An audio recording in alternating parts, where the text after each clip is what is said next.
अगर अपनी उन्नति होती है और दूसरे की भी उन्नति है तो वो आप बांटते चलो, प्यार बांटो, सही समझ बांटो, यही सब बांटते चलो। अपने आप को ऊंचा उठाने के लिए जो मेहनत कर सकते हो वो मेहनत करो, और भेदभाव नहीं होना चाहिए। दूसरा क्या कर रहा है, उससे मेरा नुकसान अगर हो रहा है तो मैं अपने को नुकसान से भले बचाऊं, लेकिन उसकी गलतियों को, उसके दोषों को मैं स्वयं अपनाऊं नहीं कि वो ऐसा करता है तो हम भी ऐसा करते हैं। जो जैसा है, जैसे को तैसा हम करेंगे, तो जैसे को तैसा परमात्मा करेगा ना। जो काम भगवान का है वो हम क्यों करें? भगवान अपना काम करता है। भगवान के राज्य में बहुत इंसाफ है, टोटल, वहाँ बेइंसाफ़ी है ही नहीं। तो वो तो जैसे को तैसा देता ही देता है, अच्छे को अच्छा, बुरे को बुरा। जो कर्मों का जैसा बीज डालता है उसको वैसे ही फल मिलता ही है, मगर वो काम भगवान का है। हमारा काम नहीं है कि जैसे को तैसा देना। गुरु का ज्ञान तो ये सिखाता है कि नफ़रत जो करे हमसे, हम उनसे प्यार करें, करते जो हमारा बुरा उनका सत्कार करें। ऐसा दिल बन जाए, ऐसा स्वभाव बन जाए, ऐसी आदत पड़ जाए, तो फिर आप देखोगे आपके जीवन में से कभी भी हंसी, खुशी, मुस्कुराहट, उमंग, उत्साह कभी ख़त्म ही नहीं होंगे। वही बढ़ते जाएंगे। जो बांटोगे वही बढ़ेगा। एक दोगे 10 पाओगे।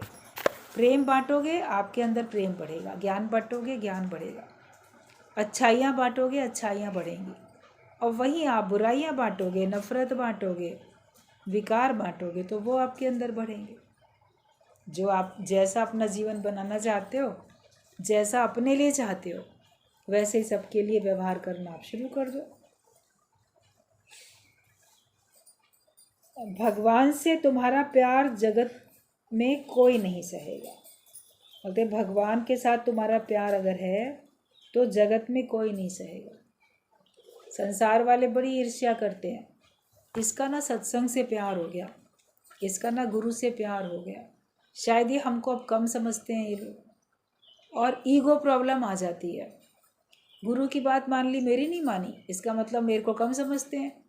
हम तो इनके अपने घर के परिवार के सदस्य हैं, वो तो बाहर का है, और ये हमारे होते हुए कैसे दूसरों को अपने ऊपर ज़्यादा वैल्यू देते हैं।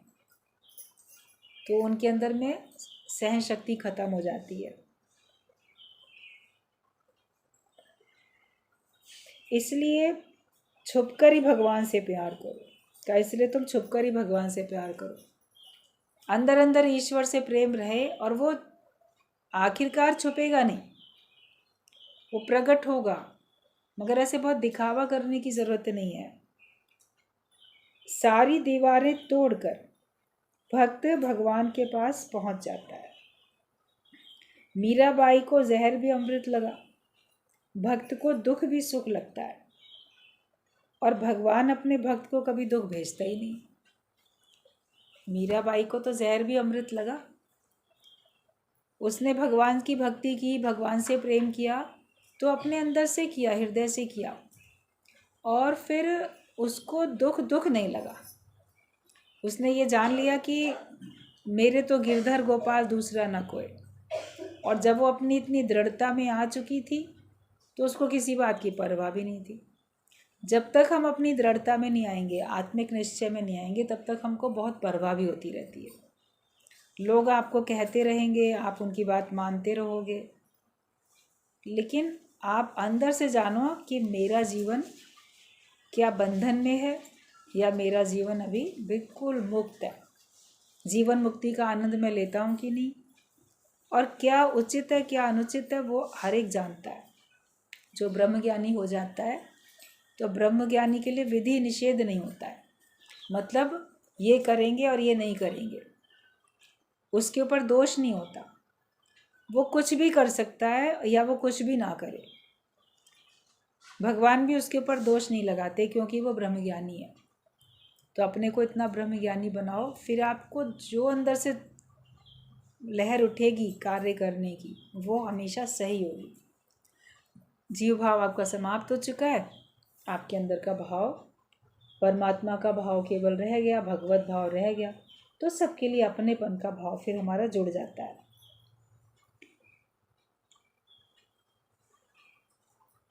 तुम दूध कौन से पात्र में लेते हो? जब दूध आपके यहाँ दूध वाला लेके आए, ग्वाला, या आप पैकेट का बाज़ार से खरीद के लाओ, तो दूध को कौन से बर्तन में डालते हो?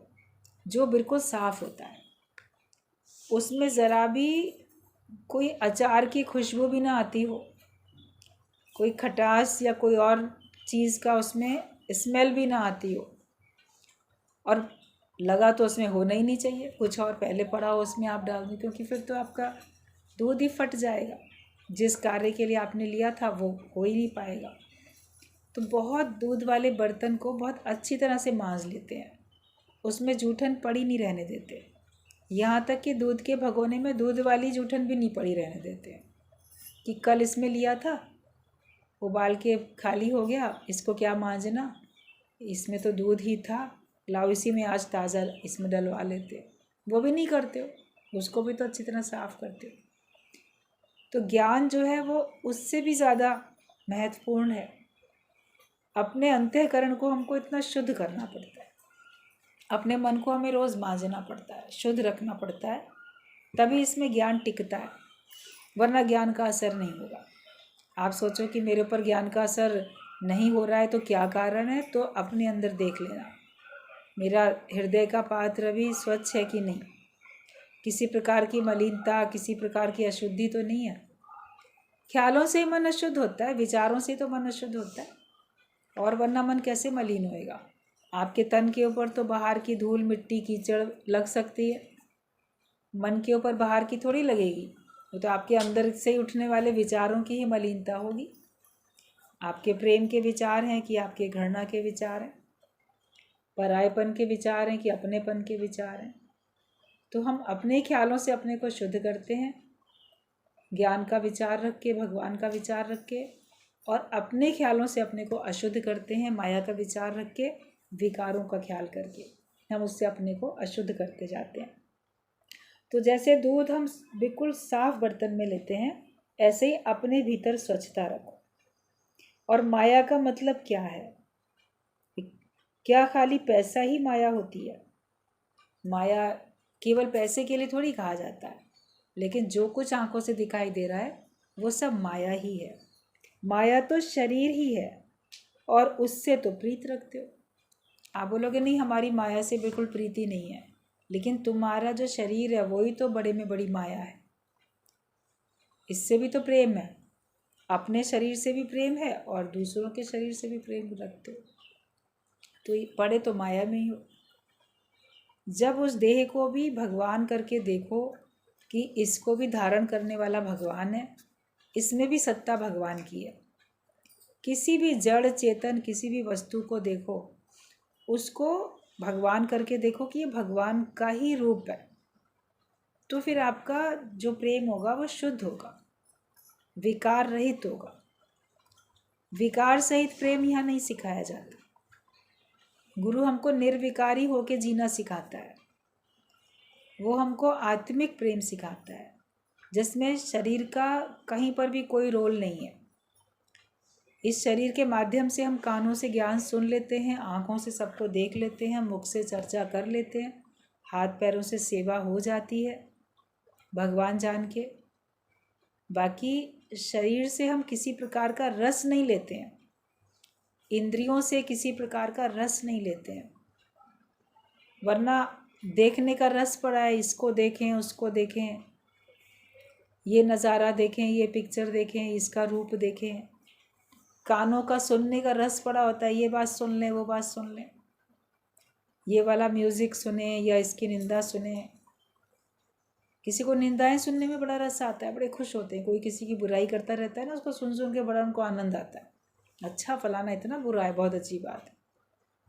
होते हैं दुनिया में ऐसे लोग, निंदा सुन के भी बड़े खुश होते हैं, और कहने वाले निंदा करके भी बड़े खुश होते हैं। उनको बोलने में मज़ा आता है, दूसरे को सुनने में मज़ा आता है। या किसी को प्रशंसा सुनने में बड़ा मज़ा आता है, अरे मेरी प्रशंसा हो रही है, वाहवाही हो रही है, क्या लोग मेरी वाहवाही कर रहे हैं, अरे तुम क्या नहीं हो, तुम तो बहुत अच्छे हो, तुम ये काम अच्छा करते हो। तो प्रशंसा सुनने का भी रस है, और किसी को चापलूसी में प्रशंसा करने का बड़ा रस होता है। इसको ऐसा शब्द बोलूं जिससे ये बड़ा खुश हो जाए, तो ये मेरा बन जाएगा, या ये मेरे काम बना देगा। तो बोलने का रस होता है प्रशंसा, चाहे बोलने में रस लेते हो या सुनने में रस लेते हो। किसी भी इंद्रिय से किसी प्रकार का भी बाहर से रस ज्ञानी नहीं लेता है।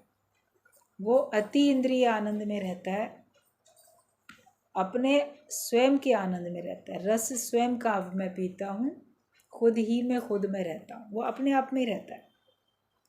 शरीर से प्रेम नहीं है, लेकिन शरीर धारण करने वाली उस सत्ता से प्रेम है। फिर जो सत्ता जहाँ विद्यमान है उससे भी हमको संभाल और प्रेम होता है। अभी आपके पास मान लो एक छोटा सा कोई पर्स है, कभी बहुत छोटे छोटे भी पर्स होते हैं, 1-2 रुपए के भी, आपको 5-5 रुपए के भी, कभी मेले में आप जाओ नन्हे नन्हे छोटे छोटे पर्स मिल जाते हैं। कभी किसी ज्वेलर के पास आप जाते हो, आपको एक गिन्नी खरीदनी है, तो वो एक बहुत छोटी सी रंगीन सी सुंदर सी ऐसी कपड़े की थैली में एक गिन्नी भी रख के देते, इतना छोटा भी पर्स होता है। तो भले वो बाहर से किसी कीमत का नहीं है, फ्री का आपको मिला, वो आपको फ्री में भी उठा के दे सकता है, पैसा नहीं लेगा। मगर उसके अंदर हीरा तो 1 लाख रुपए का रखा हुआ है, एक अंगूठी है या एक गिन्नी है उसमें हीरे की है, तो उस पर्स की तो अपनी कोई कीमत नहीं है। मान लो 2-4-5 रुपए 10 रुपए कीमत है भी, मगर उसके अंदर रखने की जो चीज़ थी वो बेशकीमती है, लाखों रुपए का हीरा है। अब चूंकि उसके अंदर लाखों रुपए का हीरा है, इसलिए हम उस पर्स को कितना संभालते हैं, उसको ध्यान में रखते हैं, संभाल के रखते हैं, कट ना जाए, इसमें से गिर जाएगा नहीं तो छेद ना हो जाए, गिर ना जाए, खो ना जाए। तो संभाला तो पर्स जा रहा है, मगर क्यों संभाला जा रहा है? क्योंकि उसके अंदर कीमती चीज़ है। जिस पर्स में कीमती चीज़ नहीं होती है आपकी, चाहे वो बड़ा सा भी पर्स है आपका, आप उसको ऐसे ही रख के कहीं भी जा सकते हो, हाथ धोने, बाथरूम गए, इधर गए उधर गए, पर्स को यूं ही रख के चले गए, क्योंकि उसमें एक भी रुपया नहीं है, कीमती कोई कागज़ नहीं है। मान लो ऐसे आपका रुमाल, कुछ मेकअप का सामान, थोड़ा बहुत मान लो कुछ है, तो जो आपकी नज़र में बहुत कीमती नहीं है, तो उस पर्स को आप ज़्यादा संभालते भी नहीं, उस अटैची को, उस बैग को ज़्यादा संभालते भी नहीं। लेकिन जिसमें जितनी अधिक कीमती आपके हिसाब से वस्तु होती है, उसको आप उतना संभालते हो। तो जब हमें समझ में आता है कि सर्व में भगवान है, भगवान सबसे अधिक कीमती है, सबके अंदर भगवान का वास है, तो हम हर एक को संभाल भी तो करते हैं, हर एक को प्यार करते हैं, हर एक को संभालते हैं, हर एक की रक्षा भी करते हैं। उसके बाहर का जो आवरण है माया में शरीर, उसकी भी तो रक्षा हो जाती है, क्योंकि उसके अंदर बसने वाला जो तत्व है वो हमको नज़र आ गया, उसको हमने जान लिया, उसको हमने समझ लिया। अंदर के कारण से बाहर के शरीर की भी वैल्यू है, वरना अंदर जब प्राणहीन हो जाता है शरीर, तो उसकी कोई संभाल नहीं करेगा, उसकी उतनी कोई वैल्यू नहीं होगी।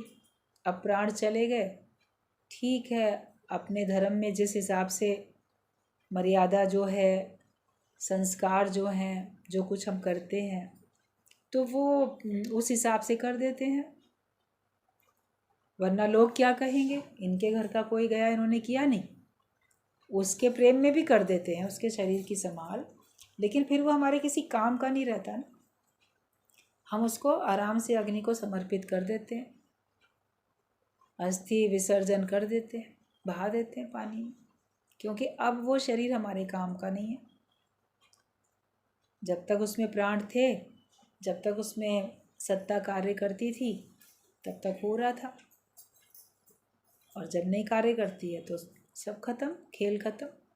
सब खेल खत्म होगा डोरी जिस दिन टूटी, श्वासों की डोरी जिस दिन टूटेगी, सारे के सारे खेल सब खत्म हो जाते हैं। तो सब एक दूसरे को प्रेम जो करते हैं उस आत्मा के कारण ही तो करते हैं, उस परमात्मा के कारण ही तो करते हैं।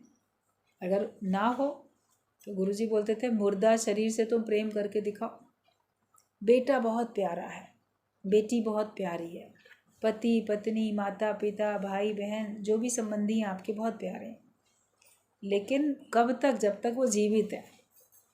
मृत है तो उसको ले लेके आप नहीं घूमते फिरोगे, और आप उसको बहुत लेके घूम भी नहीं सकते। वो उसमें भी परिवर्तन होता जाएगा, वो भी गलता जाएगा, अपने आप से ही ऐसे डिके हो जाएगा, नष्ट हो जाएगा। मगर जो सदा रहने वाला है, अविनाशी तत्व, उसको समझो। उसको समझोगे तो आपका फिर सच्चा प्यार होगा। तो माया तो शरीर भी है, उससे तो बहुत प्रीत रखते हो। प्रीत रखो तो परमात्मा से, है भी उससे, बस समझ जाओ कि मेरा प्यार उसके साथ है, और उसके कारण से हम सारे संसार को उसी का रूप जान के हम सारे संसार को प्रेम भी करते हैं, मान सम्मान भी करते हैं और संभाल भी करते हैं। आलस्य ही तुमको आगे नहीं जाने देता। तुम्हारे अंदर का जो आलस्य है वो तुमको आगे नहीं बढ़ने देता, उन्नति नहीं करने देता है तुम्हारी। तो आलस्य प्रधान होके नहीं बैठो। आज का काम कल पे डाल देना, आज नहीं करेंगे कल करेंगे, अरे ठीक है इतना ही काफ़ी है। कई लोग घर में जब बिल्कुल अकेले होते हैं, कौन अकेले के लिए खाना बनाए, चलो ऐसी दाल मोठ खा लेते हैं, बिस्किट खा लेते हैं, ये दूध पी लेते हैं, ये कर लेते हैं। तो ऐसे लापरवाही भी करते रहते हैं। या एक आइटम एक समय में बना लिया तो सारा दिन उसी को ही खा लिया, या नहीं खाया। अकेले के लिए मन भी नहीं करता है बनाने के लिए। लेकिन अगर किसी भी कारण से आप बिल्कुल अकेले रहते हो तो अच्छे से ठीक से ही बना के पौष्टिकता के हिसाब से खाओ, जैसे तुमको सारे विटामिन, सारे प्रोटीन, सब जो जो मिलना तुमको चाहिए शरीर को वो मिले। तो नहीं तो फिर तुम्हारा शरीर वीक होते जाता है, बीमारियां घेर लेती हैं। अब जब बीमारी घेर लेगी तो अकेले हो तो फिर सेवा भी कौन करेगा। आज आलस्य किया खाना बनाने का, या खाना खाने का, या पहनने ओढ़ने का। सर्दी है तो ठीक से पहनेंगे नहीं, गर्मी है तो उसका उपाय नहीं करेंगे। तो हम क्यों इस प्रकार का लापरवाही करें।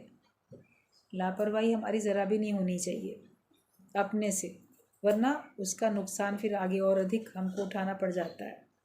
तो आलस्य तुमको आगे नहीं बढ़ने देता है। तो हम क्यों उन्नति अपनी नहीं कर रहे हैं, उसके पीछे ज़्यादातर हमारा आलस्य है। घर बैठकर तुम क्या करते हो? घर ही बैठे रहते हो, तो आखिरकार आलस के कारण ही तो रोज़ सत्संग में नहीं आते हो। तो कहा है कि घर बैठकर तुम क्या करते रहते हो। 1000 काम छोड़कर भी पहले ज्ञान के लिए, निष्काम के लिए जाना चाहिए। 1000 काम छोड़ के भी, घर में बहुत काम है, हज़ारों काम है, वो हज़ारों काम छोड़ के भी आप ज्ञान के लिए जाओ, सत्संग के लिए जाओ। जब गुरु के प्रेम में आप अपने बंधन काटोगे तो आप निष्काम के लिए भी बंधन काट पाओगे आसानी से। तो 1000 काम छोड़ के भी आप सत्संग में आओ, और कहीं किसी को आवश्यकता है तो अपने 1000 काम छोड़ के भी आप उसको मदद करने के लिए जाओ, ज्ञान की मदद करने के लिए आप जाओ, निष्काम कार्य के लिए जाना चाहिए। डॉक्टर पहले मरीज को ठीक करने जाएगा, ना कि अपनी दूसरी पढ़ाई में लगेगा या घर वालों के लिए बैठेगा। देख, डॉक्टर भी सही अच्छा डॉक्टर वही माना जाता है जो कहीं पेशेंट है तो पहले उसके लिए जा रहा है कि अगर कोई मरीज़ है, नहीं पहले मैं उसकी इलाज मैं कर सकता हूँ, मेरे हाथ में है तो मैं उसको कर दूँ। ये नहीं कि मेरे को तो अपनी आगे की पढ़ाई पढ़नी है, मैं उसके लिए तैयारी कर रहा हूँ। मगर तुम MBBS डॉक्टर हो चुके हो, और जो भी तुम्हारे पास पेशेंट कोई आया है तो उसको तो देखो। नहीं, हमको तो आगे की अभी MD, अभी MS, अभी ये भी वो जो करना है वो कर रहे हैं, तो अभी हम इलाज नहीं करेंगे। कुछ बोलेगा अरे डॉक्टर साहब कोई और डॉक्टर अवेलेबल ही नहीं है, देख लो, तो पहला उसका धर्म बनता है कि उसको देखेगा। या नहीं, मेरे ना आज बर्थडे पार्टी है, आज ये है, आज मैं घर वालों के खुशी के लिए उनको घुमाने ले जा रहे हैं, पेशेंट बाद में देखेंगे, तो ये वो एक अच्छा डॉक्टर नहीं कहलाएगा। डॉक्टर को ये जिम्मेदारी होती है, शपथ भी दिलाई जाती है कि आप सारे काम छोड़ के आप पहले मरीज़ को देखोगे, सेवा पहले पहले सेवा करोगे।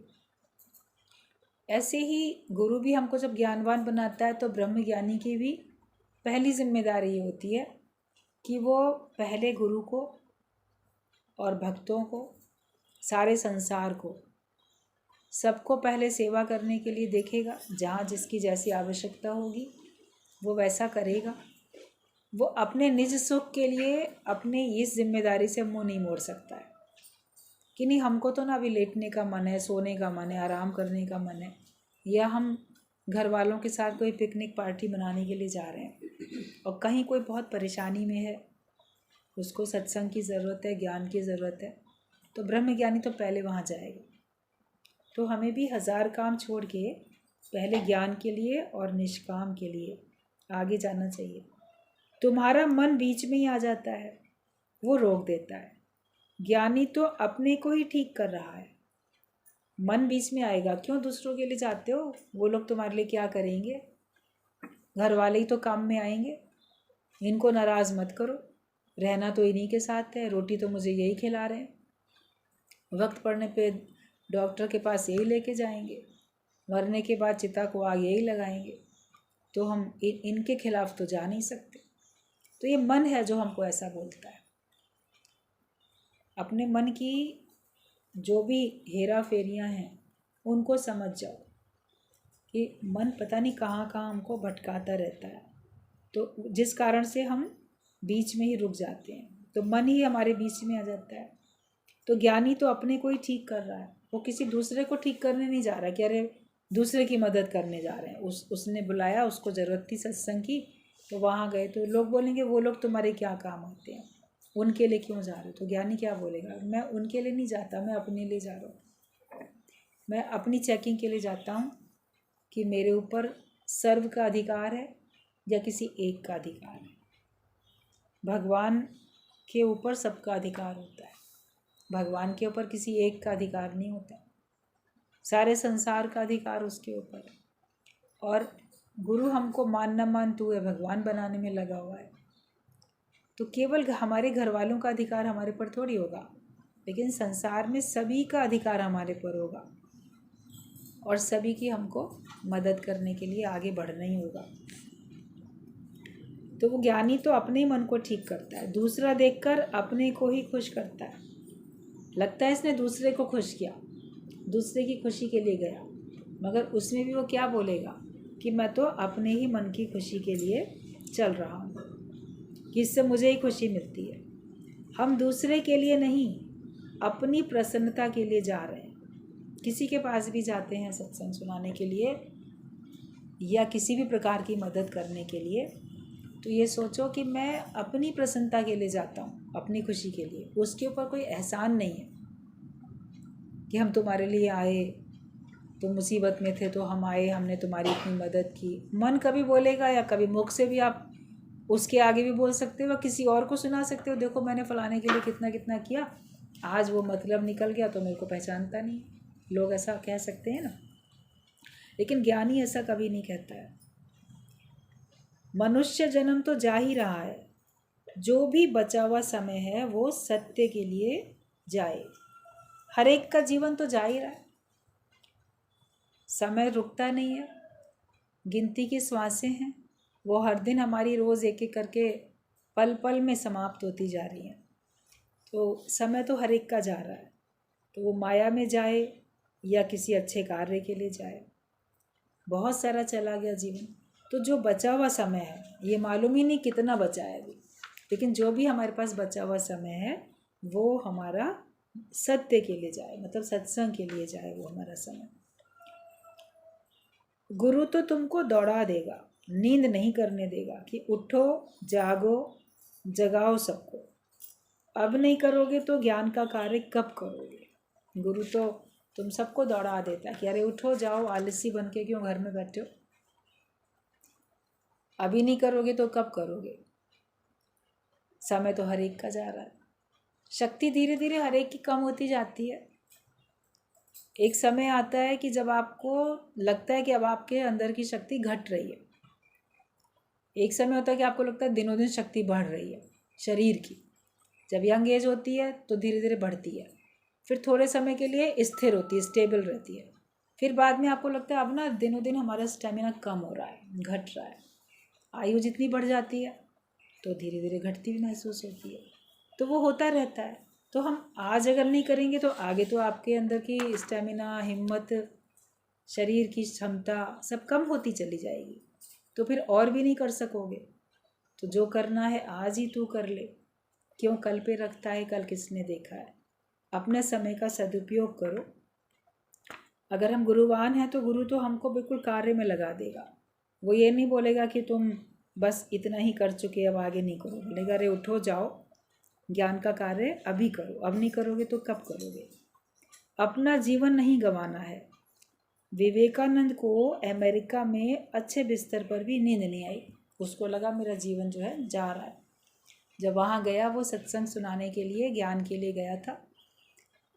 बहुत अच्छे होटल में वहाँ पे उसका रहने का बंदोबस्त किया गया। तो जब सवेरे दरवाज़ा खोल के अंदर आया वहाँ का कर्मचारी, तो क्या देखता है कि वो धरती के ऊपर लेटा हुआ है। जैसे कारपेट तो बिछे ही होते हैं फर्श के ऊपर।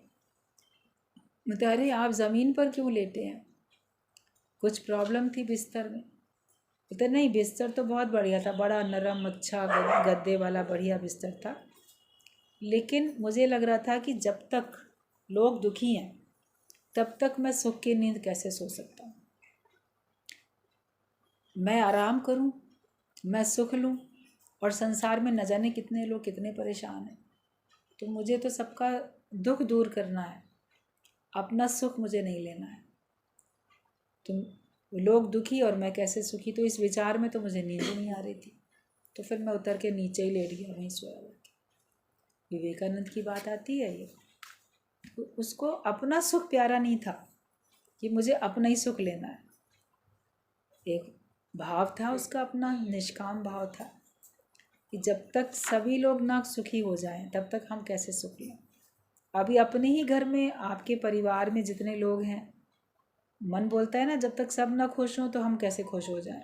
नहीं मन करता है खुश होने का भी। परिवार का किसी एक व्यक्ति के ऊपर कोई एक समस्या हो तो पूरा ही घर परेशान होता है। ज्ञानी के लिए सारा विश्व उसका परिवार है। इसलिए कोई भी अगर उसको पता चलता है कोई परेशान है तो उसकी परेशानी से उसके अंदर की भी सुख, चैन, नींद हराम हो जाती है। तो वो सबके हित के लिए, सबके सुख के लिए जीता है। सबको खुश करके ही तुमको खुशी मिले, ऐसा तुम्हारा मन बन जाए। हर एक व्यक्ति तो अपने सुख के लिए जी रहा है। संसार में भी हर एक व्यक्ति अपने सुख के लिए जी रहा है। लेकिन तुम्हारा मन सबको खुश देख के खुश हो जाए और सबको खुश करके तुमको खुशी मिले, तुम्हारा मन ऐसा बन जाए। बाकी दुनिया में तो स्वार्थ में सब अपने अपने सुख के लिए जी रहे हैं और अपने सुख से ही सब सुखी हैं, उसी में ही सब बंधे हुए भी हैं। ज्ञानी एहसान नहीं करता दूसरे पे। वो ये बोलेगा मैं अपने ही सुख के लिए करता हूँ, मगर वो फिर उसका निजी स्वार्थ वाला सुख नहीं होता। वो आत्मिक भाव से बोलता है कि मैं जैसे अपने ही लिए करता हूँ, पराया कोई भी नहीं है, सब मेरा अपना आप है। अगर तुम्हारा मन बंधन में नहीं बांधे तो कोई भी तुमको बांध नहीं सकता। हर व्यक्ति बोलता है मेरे पास बड़े बंधन है, मेरे बंधन कटते नहीं है, मेरे को फलाना बांधता है, फलाना बांधता है, मेरे ऊपर वो हुकूमत करता है। सभी लोग, इसीलिए हम आ नहीं पाते सत्संग में। लेकिन ये याद रखना, अगर तुम्हारा मन तुमको बंधन में ना लाए तो कोई भी तुमको बंधन में नहीं ला सकता। कैसी भी परिस्थिति तुमको नहीं रोक सकती, कोई भी, तुम्हारी अपनी भी स्थिति तुमको नहीं रोक सकती है। शरीर की तुम्हारी कैसी भी स्थिति हो, अभी ख़राब से ख़राब स्थिति में भी हॉस्पिटल और डॉक्टर के पास तो जाते ही। आप बोलोगे शरीर सही नहीं है इसलिए नहीं आ पाए, अपना मन सही नहीं है इसलिए नहीं आ पाते, या परिवार का कोई होता है जो रोकता है नहीं नहीं जाना है तुमको, तो आप बोलते हो कि उसके कारण से नहीं आते, वो बंधन डालता है। मगर तुम्हारा मन तुमको बांधे हुए, जिसका मन उसको बंधन में नहीं लाता उसको कोई भी नहीं ला सकता। आप अपना डिसीज़न खुद ले सकते हो, जो सही है, जो आपको उचित लगता है वो आप कर सकते हो। आपको घर में ही बैठना उचित लग रहा है तो आप वही कर रहे हो। लेकिन जब ये मन बोलेगा कि नहीं मुझे जाना उचित लग रहा है तो आप चले भी जाओगे। हर एक का मन ही उसको बांधता है। जो अपने मन को अपने से दूर कर देता है, मतलब मन के चंगुल से अपने को आज़ाद कर लेता है, फिर वो किसी भी बंधन में नहीं आता है। एक राजा ने एक संत को अपने पास बड़ी रिक्वेस्ट करके बुलाया कि नहीं, आप मेरे पास रहो, मेरे महल में रहो, यहीं पर ही ज्ञान साधना सब इधर ही सत्संग। तो कभी संत भी सुनने वालों के प्रेम में आके उनकी बात मानते हैं। संत वहीं रह गया, ठीक है रुक जाते हैं, तुम्हारे ही महल में थोड़े दिन रुक जाते हैं। अब संत के लिए जैसा राजा का सुंदर कमरा था बढ़िया, ऐसे ही अच्छा राजा तो अपने हिसाब से गेस्ट रूम बनाएगा, संत के लिए बढ़िया बनवाया, सब कुछ वैसे ही, पलंग गद्दे सब अच्छे। ले मैं इतने कीमती कपड़े पहनता हूँ, आप भी जितने दिन यहाँ पर हैं ऐसे ही पहनो। तो कभी बहुत प्रेम से अगर कोई देता है तो संत उसको भी स्वीकार कर लेते हैं, ठीक है चलो तुम्हारी पसंद का पहन लेते हैं, तुम खुश रहो। तो उसने वैसे ही कपड़े पहना दिए तो उसने पहन लिए। अब राजा साथ में खाना खाएगा तो जो 36 प्रकार के व्यंजन बने हैं, बन रहे हैं, बनवाए जा रहे हैं, वो सोने चांदी के बर्तनों में, वैसे ही संत को भी प्यार से परोसते थे, राजा भी प्यार से अपने लिए परोसता था, साथ साथ खाते थे, ज्ञान की चर्चा होती थी। कुछ दिन के बाद में एक दिन राजा ऐसी बात करते करते, ज्ञान की चर्चा करते करते बोल बैठा, संत जी अब आप में और मेरे में अब कोई अंतर नहीं रहा। कैसे? आप ज्ञान सुनाते हो, बंद करो पंखा बंद करो देखते भी नहीं हो, अभी चिड़िया कट जाती पंखे में आके तो संत जो था तो बोला कि राजा बोला कि आप भी ज्ञान सुनाते हो, ज्ञान जितना बताते हो मैंने ज्ञान सुना, जैसे मैं रहता हूँ वैसे आप रहते हो, जैसे हम खाते हैं वैसे ही आप खाते हो, जैसा हम पहनते हैं वैसे आप पहनते हो, आप भी अपने कार्य में रहते हो, मैं भी अपने कार्य में हूँ, तो अब तो हम एक जैसे हैं। तो संत मुस्कुरा दिया, बोला कुछ नहीं, गया कमरे में, उसने अपने वही जो थे कपड़े उसके राजा के राजसी वस्त्र उतार के अपने वस्त्र पहन लिए, बाहर निकल के आया, बोला चलो हमारे साथ। बोला कहाँ चलें? बोला जहाँ मैं चलूँ वहाँ चलो। तो कहता है अरे ऐसे कैसे जाएं, थोड़ा रुक जाइए, बता दूं सबको कहाँ जा रहे हैं, कितने दिन में लौटेंगे, पीछे से राज्य का काम कैसे चलेगा, ये सब व्यवस्थाएं कर लें तब चलता हूँ, क्योंकि संत के साथ उसका प्रेम तो था ही। बोले ठीक बात है, मैं बता के चलता हूँ। तो संत ने कहा तुम्हारे में और मेरे में ये अभी थोड़े समय का अंतर है, मुझे किसी को बताना नहीं पड़ता और मैं एक पल में छोड़ सकता हूँ, तुम एक पल में छोड़ नहीं सकते, तो इसके लिए मेरे में और तुम्हारे में अभी ये अंतर है, तो इस अंतर को मिटा लो, तब तुम्हारा जो है कहना ठीक होगा कि तुम और मैं एक हैं।